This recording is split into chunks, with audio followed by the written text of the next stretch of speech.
विश्वानि देव सवितर्दुरितानि परासुव यद्भद्रन्तन्न आसुव।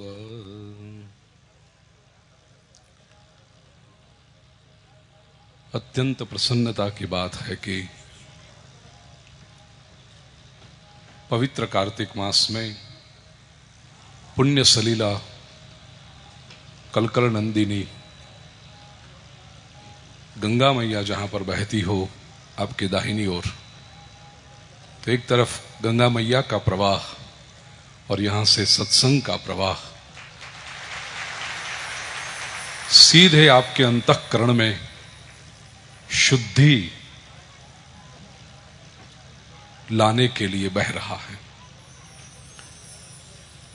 क्यों चाहिए ये सत्संग?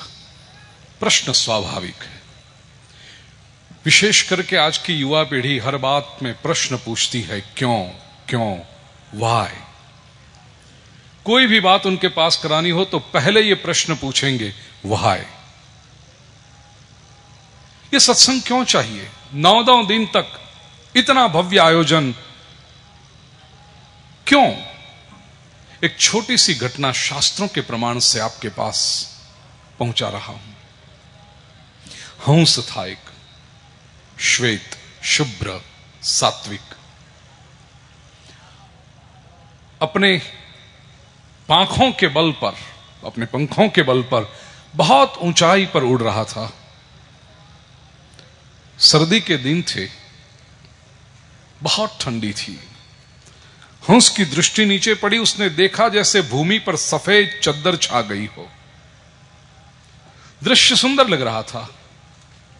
उड़ते उड़ते हंस की दृष्टि नीचे पड़ी तो उसने उस सफेद चद्दर के ऊपर एक काला धब्बा सा देखा। हंस को जिज्ञासा हुई, ये क्या है? अपनी ऊंची उड़ान, अपने गंतव्य स्थान, अपने लक्ष्य के स्थान तरफ जो उड़ान थी वो छोड़कर वो थोड़ा सा नीचे आया, ये देखने के लिए कि धब्बा क्या है काला सा। देखा एक चूहा बेहोश पड़ा था। हंस सात्विक तो है ही, करुणा सभर भी है। स्वाभाविक उसके हृदय में करुणा आ गई। इतनी ठंडी से ये बेचारा चूहा बेहोश हो गया है, लाओ मैं उसको थोड़ी गर्मी दे दूं, संभव है वो सजीवन हो जाए, सचेत हो जाए। हंस नीचे उतरा, बेहोश चूहे के ऊपर अपने पंख फैला कर बैठा ताकि उसकी पंखों की गर्मी से चूहे में चेतना आ जाए। 15 मिनट, आधा घंटा, पौना घंटा हुआ। हंस बैठा रहा, प्रतीक्षा कर रहा था कि है तो चूहा ही, स्वभाव से वो चंचल है, जैसे ही उसमें चेतना आ जाएगी स्थिर तो बैठने वाला है नहीं, निकल के दौड़ जाएगा, और जब चूहा निकल जाएगा तो मैं भी अपने लक्ष्य की ओर उड़ान फिर से भर दूंगा। एक आध घंटे के बाद चूहे में चेतना आई। गर्मी से उसका जो रुधिराभिसरण था, ब्लड सर्कुलेशन शुरू हो गया। आंखें खुली चूहे की, और जैसे ही उसमें होश आया, देखा ये आसपास क्या है। सूंघने से उसको पता चल गया कि ये किसी पंछी की पंख हैं। चूहे का स्वभाव है, उसने उन पंखों को काटना शुरू किया। दाहिनी ओर के पंख काट लिए, ढेर होकर के पंख नीचे गिरा। और हम सबको पता है चूहा जब काटता है ना तो वो फूंक फूंक के काटता है ताकि जिसको काट रहा हो उसको पता भी न चले कि वो कट रहा है। कुछ आदमियों को भी ऐसी आदत होती है, फूंक फूंक के काटते हैं। वैज्ञानिक कहते हैं कि ये चूहा जो फूंक फूंक के काटता है वो लोकल एनेस्थेशिया का इंजेक्शन देते जाता है काटने से पहले, ताकि पता ना चले। दाहिनी ओर की पंख काट ली, बाईं ओर चला गया, बाईं ओर को भी फूंक फूंक के काट लिया। दोनों ओर के पंख जब ढेर हो गए, कुछ काटने को बचा नहीं, तो चूहा भागता हुआ वहां से निकल गया। हंस इसी की तो प्रतीक्षा कर रहा था। जैसे ही हंस ने देखा कि अब चूहा भाग गया है, प्रसन्नता हुई हंस को कि एक जीव को उसने बचाया है, चलो अब मैं अपना उड़ान भरूं। हंस जैसे ही उड़ान भरने गया, वो भर न पाया, क्योंकि उसके पंख कट चुके थे। इस हंस की वेदना को आप जानते हो, समझ सकते हो? अच्छा काम करने के लिए आया है, लेकिन परिणाम में उसको क्या मिला? अब इस हंस को प्रतीक्षा करनी होगी। नए पंख निकलेंगे, आएंगे अवश्य, क्योंकि शरीर अपना काम करेगा, प्रकृति अपना काम करेगी, लेकिन जब तक नए पंख न आ जाए इस हंस को प्रतीक्षा करनी होगी। क्या ऐसा नहीं हो सकता कि ये पंख जल्दी से आ जाए? हां, हो सकता है। कुछ दवाई की जाए, कुछ इलाज किया जाए, कुछ अच्छे वैद्य के पास जाया जाए, तो ये पंख आने की प्रक्रिया शीघ्र हो जाएगी, त्वरित हो जाएगी, और हंस अपने लक्ष्य की ओर गति फिर से कर सकेगा। प्यारे भाइयों और बहनों, हरिद्वार की पुण्य भूमि में मैं केवल हंस की कहानी सुनाने नहीं आया हूं। हम अपनी बात करने, हम अपना अंतर्दर्शन करने, इंट्रोस्पेक्शन करने के लिए इकट्ठे हुए हैं। वेदों के, उपनिषदों के प्रमाण से कहता हूं, ये हंस हम हैं, हमारी आत्मा है। कठोपनिषद में कहा, हगु शुचि सद वसुरंतरिक्ष सद्धोता वेदि सद अतिथिर दुरोण सत नृषदवर सदृत सदव्योम सदब्जा गोजा ऋतजा अद्रिजा ऋतम बृहत हंसः अहंसः हंसः। ये आत्मा हंस है, श्वेत, शुभ्र, सात्विक, बड़ी ऊंचाई पर उड़ान करती है।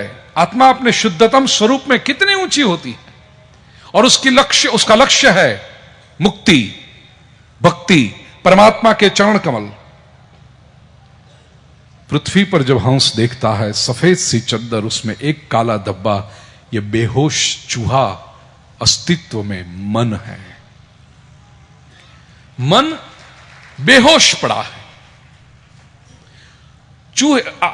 हंस को, आत्मा को करुणा आती है इस निश्चेष्ट मन को चेतना प्रदान कर, अपनी ऊर्जा प्रदान करता है आत्मा। आत्मा में चेतना कब आती है? जब उसका हंस, मन में चेतना कब आती है?